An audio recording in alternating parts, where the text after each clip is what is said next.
Olá, amigos do Spooky Houses, Casas Assombradas. Esse é o 9º capítulo do livro Diabo Revelado, de Lawrence Gardner. Espero que vocês tenham escutado os primeiros capítulos, tornando fácil o entendimento e a interpretação dessa passagem citada nesse podcast. Antes de começar, gostaria de pedir para que curtam a página do Spooky Houses, Casas Assombradas no Facebook, que se inscrevam e curtam o nosso canal no YouTube, para que possamos trazer a vocês um conteúdo de qualidade. Assim, sentem-se, acomodem-se e se preparem para muitas descobertas interessantes e bons sustos a todos. Em dezembro de 1484, o Papa Inocêncio VIII publicou a bula mais abrangente sobre a bruxaria intitulada Summis Desiderantes Affectibus, a qual extinguia quaisquer restrições que pudessem limitar os poderes dos inquisitores e foi escrito em resposta às indagações feitas pelos inquisitores alemães. Para os cristãos reconhecerem o diabo, caso o encontrassem, o Papa Inocêncio escreveu em detalhes. Ele é corcunda, negro e peludo, e ele se cobre com peles de bode, tem chifres, carrega uma clava e é viciado em sexo. Dentre todos os documentos publicados por Roma em sua história, a bula de Inocêncio foi o que causou o mais sofrimento. Em uma declaração manuscrita pelo Papa, ele ameaçava todos aqueles que tentarem atrapalhar ou perturbar os inquisitores, todos que se opuserem a eles, todos os rebeldes de todas as classes, situações, posições, distinções, precedências ou privilégios serão excomungados, suspensos, apreendidos e sofrerão penalidades, censuras ou punições terríveis. 2 anos depois, Kramer e Springer publicaram o fantástico Maleus Maleficaram, com a bula papal de Inocêncio como prefácio.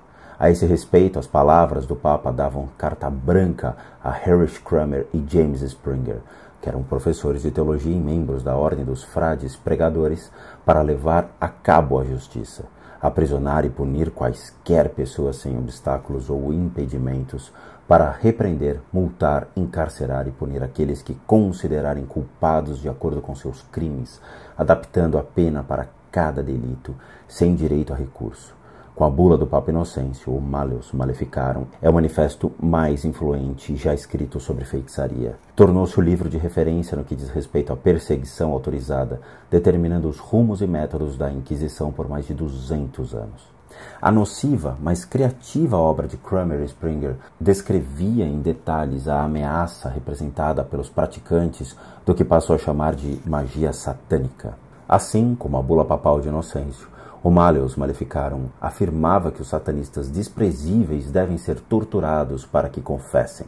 Curiosamente, como todos os inquisitores eram homens, determinou-se que o satanismo deveria ser uma forma de depravação ligada à insaciável lascívia feminina. Explicava-se que as mulheres livres eram seduzidas a fazer sexo com o diabo, abrindo um caminho para se tornarem bruxas. Segundo a teoria, homens e mulheres tinham naturezas dicotômicas, ou seja, enquanto os homens seriam sexualmente pacíficos, as mulheres seriam naturalmente ultrasexualizadas. Homens eram bons, mulheres eram más. Homens eram tementes a Deus, mulheres eram bruxas. Toda a bruxaria vem da luxúria, que na mulher é insaciável. O Maleus Maleficarum divide em 3 partes. As primeiras 2 tratam da maldição da bruxaria como estabelecida na Bíblia, bem como da sua natureza diabólica. A terceira lista as regras práticas do procedimento inquisitorial para tribunais eclesiásticos ou seculares. Graças à prensa de Gutenberg, o livro foi reproduzido em massa, tornando-se extremamente popular e influente. O assunto imediatamente atraiu a atenção do público, mesmo no fundo da literatura, mexendo com a imaginação das pessoas. Nos 30 anos seguintes, 20 tiragens do Maleus Maleficarum foram publicadas e outras 16 edições revisadas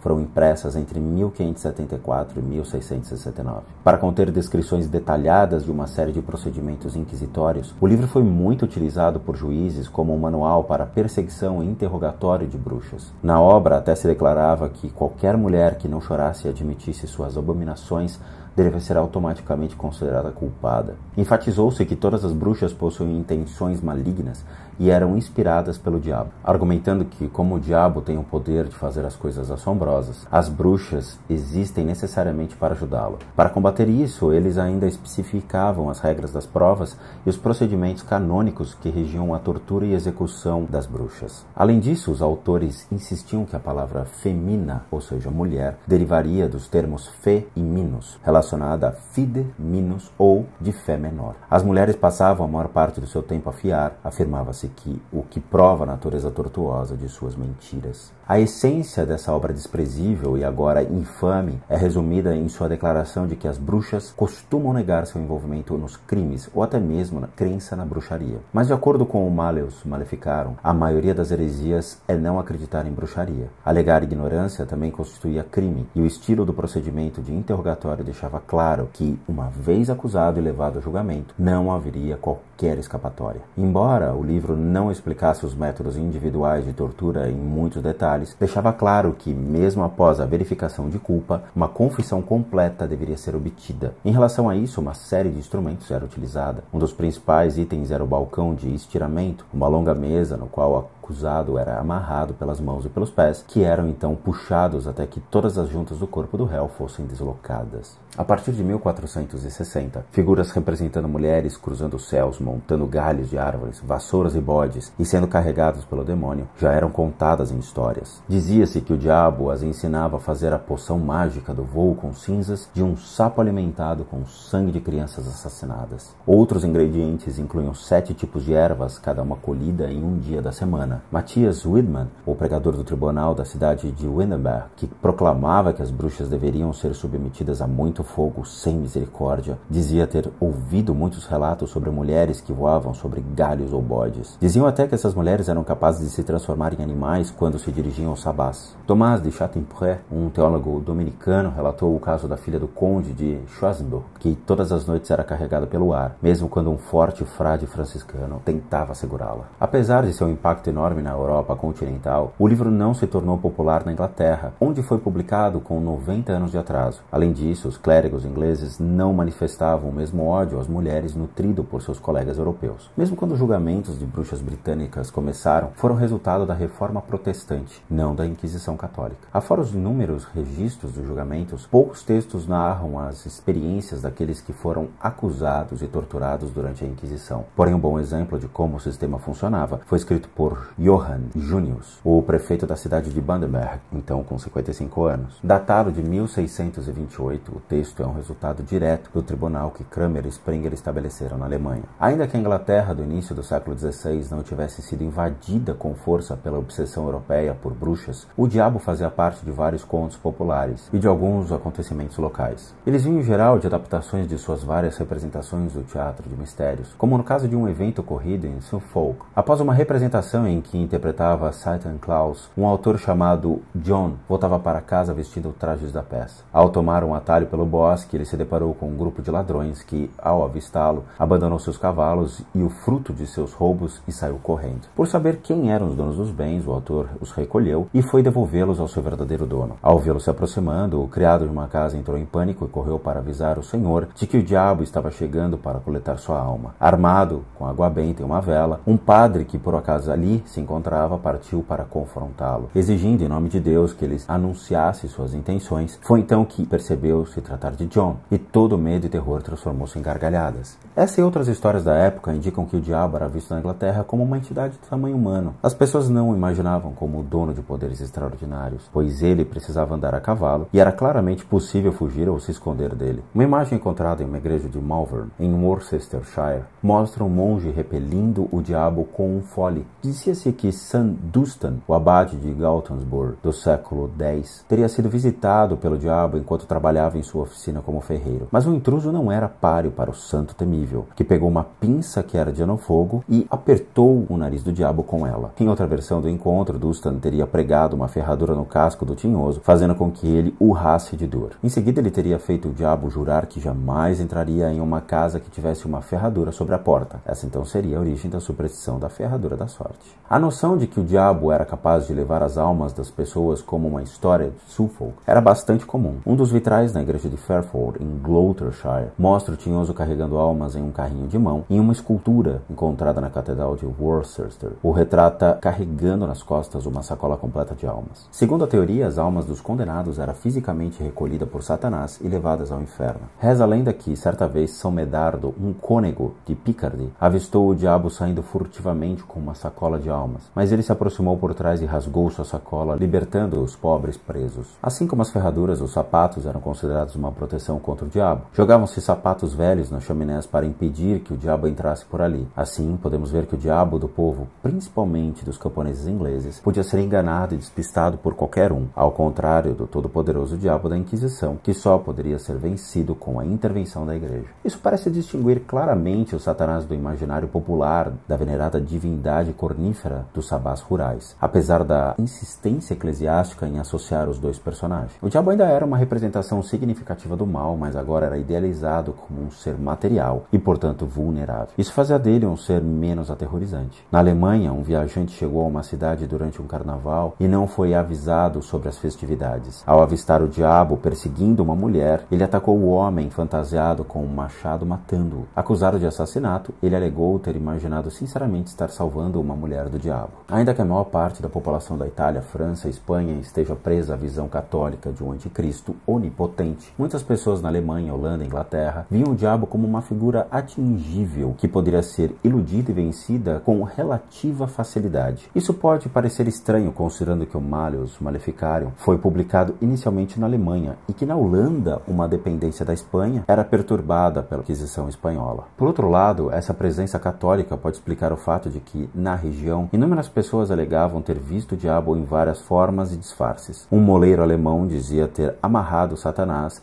à sua roda d'água. Um fazendeiro afirmava ter enganado o diabo, vendendo-lhe uma porção da terra infértil. Um alfaiate supostamente se livrou do inferno ao fazer ao diabo um belo terno. A verdade, contudo, é que uma visão cômica do diabo não durou muito. Tudo estava destinado a mudar logo com a chegada da Reforma Protestante. Apesar de tudo o que a Igreja Católica fizera com a Inquisição e o Malleus Maleficarum, o diabo ainda não tinha chegado ao seu auge diabólico. Na verdade, sua história estava apenas começando e os momentos mais sombrios de sua espantosa tradição ainda estavam por vir. Bom, meus amigos do canal, espero que tenham gostado do 9º capítulo desse incrível livro e vejo vocês no próximo episódio, quando falaremos sobre a Reforma Satânica. Grande abraço a todos e bons sustos!